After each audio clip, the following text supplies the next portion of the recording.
kembali bersama kami di Indonesia Bicara dan kita di segmen ini akan bergabung langsung dari Kota Pahlawan ya. Ada epidemiolog UNR, ada Pak Windu Purnomo dari Surabaya. Apa kabar Surabaya, Pak? Baik. Sehat ya, Pak? Cerah. Aduh. Agak mendung. Agak mendung. Jakarta sering mendung, Pak. Sering hujan. Baik, Pak, kita bicara vaksinasi dan juga pasca vaksinasi untuk beberapa orang dan beberapa golongan. Kita tahu vaksinasi bukanlah alat atau tools terakhir, karena banyak sekali 3M, tracing, testing juga harus kita pergunakan. Tapi banyak nih Pak yang sudah divaksin merasa bahwa wah kebal, acu tak acu, padahal belum tentu ya Pak ya. Atau gimana pendapat Pak Windu sebagai epidemiolog? Ya, jadi ini bukan sekedar pendapat ya, tetapi memang pengetahuan bahwa memang vaksin itu kan baru bisa memberikan perlindungan itu adalah 2 minggu paling cepat ya, 2 minggu setelah dosis kedua. Dosis kedua, nah, baik. Itu dosis kedua, ya. Itu yang pertama.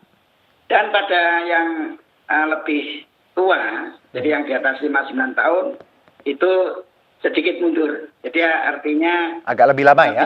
Bisa lebih panjang, ya bisa 3 minggu, ya atau bahkan sebulan setelah dosis kedua. Itu baru vaksin memberikan antibodi yang protektif ya. Baik. Protektif. Nah, selain itu yang harus diketahui oleh masyarakat adalah bahwa namanya vaksin ini, vaksin yang beredar ya, yang sampai saat ini beredar.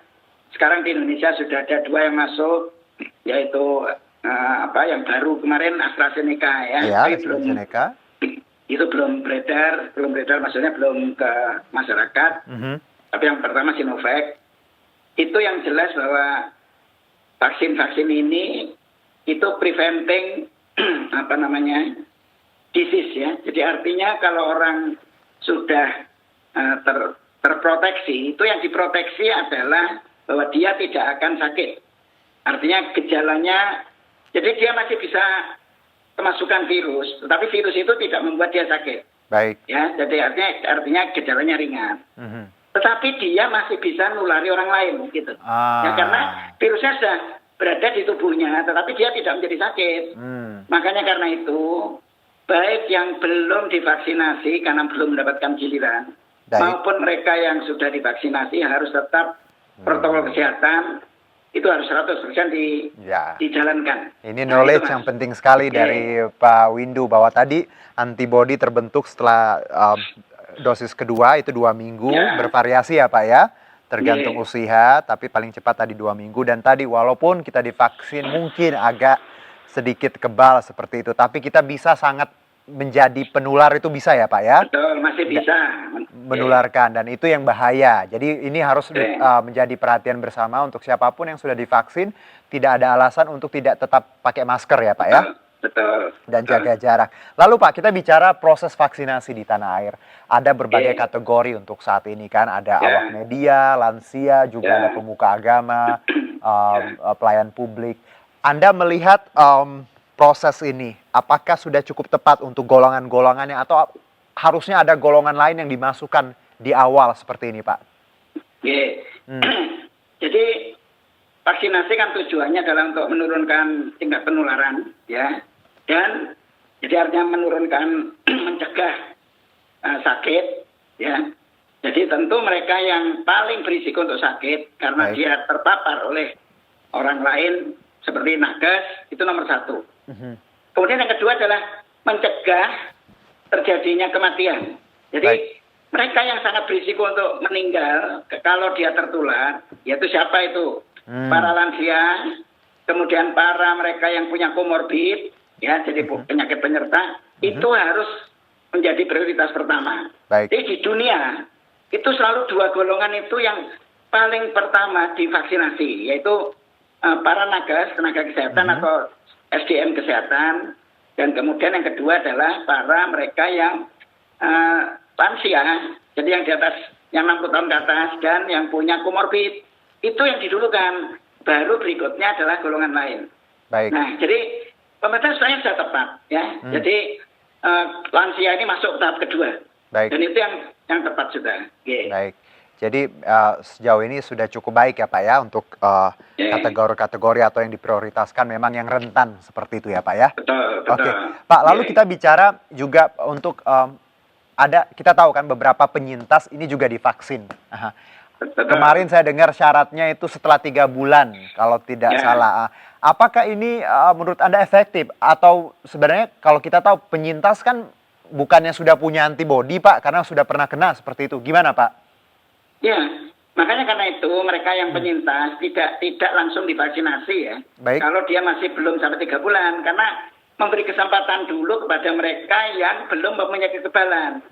Tetapi kita tahu bahwa antibodi itu tidak selamanya ada di tubuh kita. Ya, meskipun dia pernah tertular, nanti lambat laun dia akan menurun gitu. Nah, jadi para penyintas ini kan juga bermacam-macam ya. Ada yang antibodinya bisa bertahan lama karena virus yang masuk itu lebih besar pada saat dia tertular kemarin itu ya. Sehingga dia menjadi lebih tinggi ya kalau dia memang punya gejala yang lebih berat saat itu dan dia selamat ya. Tetapi yang tanpa gejala itu sebenarnya lebih rendah ya antibodinya.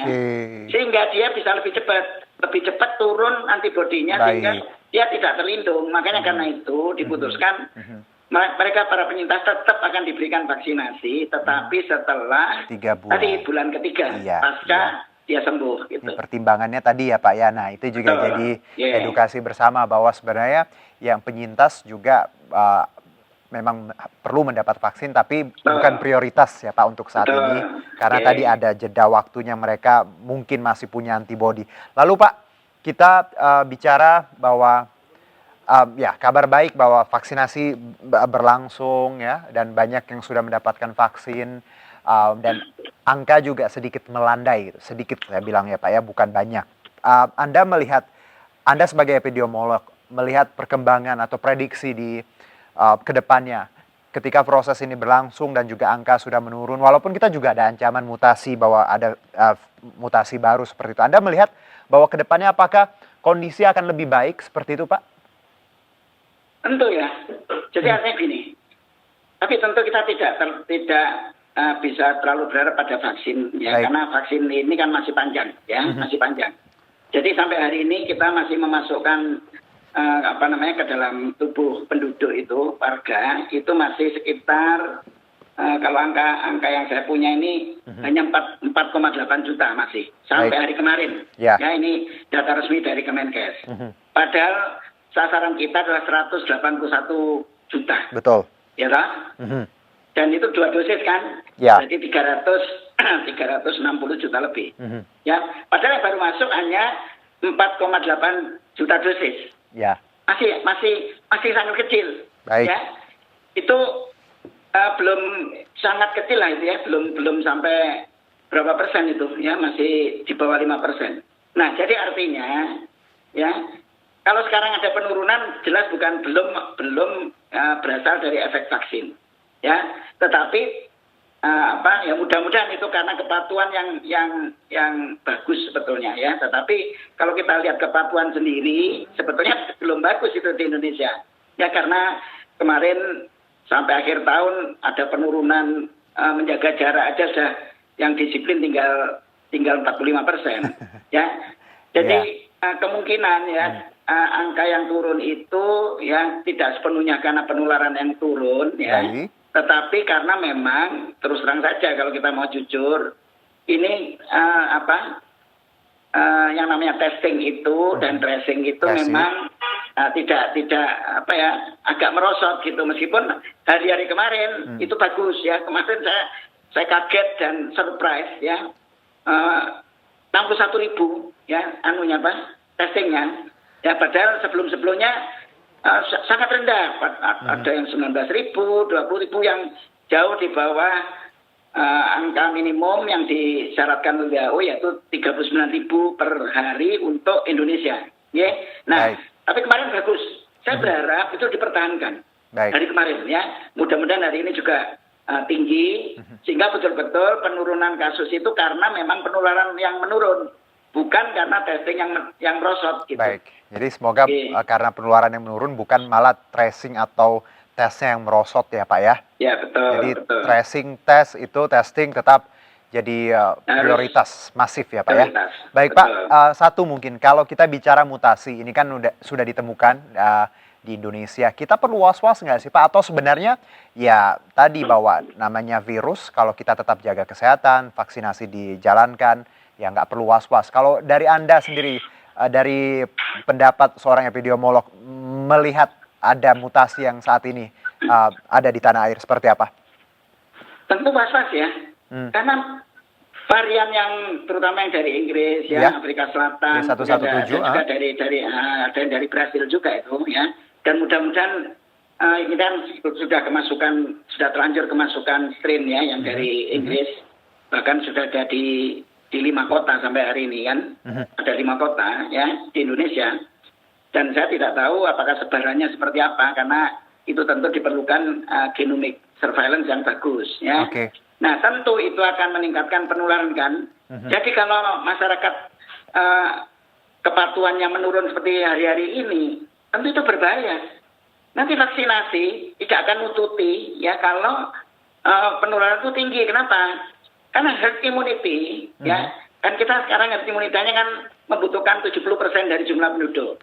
Ya itu dengan asumsi varian yang beredar itu adalah varian yang mempunyai tingkat penularan sebesar 3,8, artinya satu orang hanya menulari 3,8 orang lainnya. Baik. Tetapi kalau dengan yang Strain baru yang baru, ini itu setelah dihitung jadi 6,6. Satu 2 orang kali lipat. 6,6. Nah, itu membutuhkan herd immunity yang mencapai 85% dari jumlah penduduk. Oke. Jadi artinya menjadi makin sulit. Jadi Mbak Menkes kemarin mengatakan kita makin sulit. Benar itu apa yang dinyatakan oleh Mbak Menkes. Jadi kepatuhan protokol kesehatan itu yang justru di tengah-tengah ada varian baru ini harus lebih ketat. Baik. Ya, jadi 100% harus dipatuhi gitu. Oke, jadi memang bahwa tadi vaksinasi berjalan, ada strain baru, kita harus lebih waspada lagi ya Pak ya. Betul. Bukan malah lebih longgar karena tadi merasa bahwa vaksin sudah berjalan, walaupun tadi angkanya masih sangat kecil ya Pak untuk persentasenya ya. Oke, kecil. Pak Windu, terakhir mungkin apa saran atau langkah selanjutnya yang menurut Anda harus dilakukan pemerintah? Vaksin sudah berjalan, lalu juga kita juga sedang terus men-trace strain yang baru segala macam. Apa next-nya Pak? Agar kita tetap ada, paling tidak ada perbaikan untuk kedepannya dalam penanganan pandemi. Ya, jadi begini, terutama kan kita sudah berjalan vaksinasinya, tetapi kan masih sangat lambat ya. Sampai hari ke-56 kemarin, jadi kan sejak tanggal 13 Januari, awal dari vaksinasi di Indonesia, sampai hari kemarin itu vaccination rate kita baru 86.300 per hari. Itu sangat kecil. Karena kalau Bapak Presiden mengatakan kita harus selesai dalam 1 tahun untuk vaksinasi, itu sehari harus 1 juta dosis per hari. Dan itu sangat jauh di bawah itu. Belum sampai 100.000 ya. Jadi kalau kita kecepatannya serendah ini, ya pasti akan bertahun-tahun kita baru selesai vaksinasi. 100.000 saja per hari kita baru bisa menyelesaikan 10 tahun. Maka harus dipercepat ya. Jadi percepatan ini tentu yang ketergantungannya adalah pada penyediaan vaksin, yaitu yang kita masih tergantung dengan luar negeri. Dan itu yang harus betul-betul jaminan untuk ketersediaan tepat waktu itu yang betul-betul harus dikejar. Kemudian yang kedua bagi masyarakat tetap tadi ya 3M itu betul-betul harus dikerjakan, dipatuhi secara 100%. Ya baik yang sudah divaksinasi maupun yang belum divaksinasi. Ya jadi jangan abai. Jadi itu yang paling penting. Baik, ketersediaan vaksin tadi dan juga kita juga harus masyarakat 3M harus tetap dipatuhi ya Pak ya. Jadi untuk yang masih bandel, nggak pakai masker ya di tempat publik, ayo sama-sama kita sadar bahwa kita nggak jaga diri sendiri, tapi juga jaga orang-orang di rumah. Karena siapa tahu walaupun kita yang ngerasa aman, kita pulang ke rumah kan kita punya keluarga Pak ya. Betul. Baik Pak Windu, Pak Windu, suwun atas ilmunya dan juga waktunya, sehat-sehat untuk Bapak di Surabaya ya, dan keluarga. Terima kasih Pak. Selamat sore. Iya. Sami-sami Pak, baik. Dan demikianlah perbincangan kami di segmen terakhir di Indonesia Bicara dengan tadi ada Pak Windu Purnomo, epidemiolog UNR dari Surabaya. Dan tetap patuhi 3M, menjaga jarak, memakai masker, dan mencuci tangan. Saya Herjuno Syaputra beserta kerabat kerja yang bertugas undur diri. Terima kasih, sampai jumpa.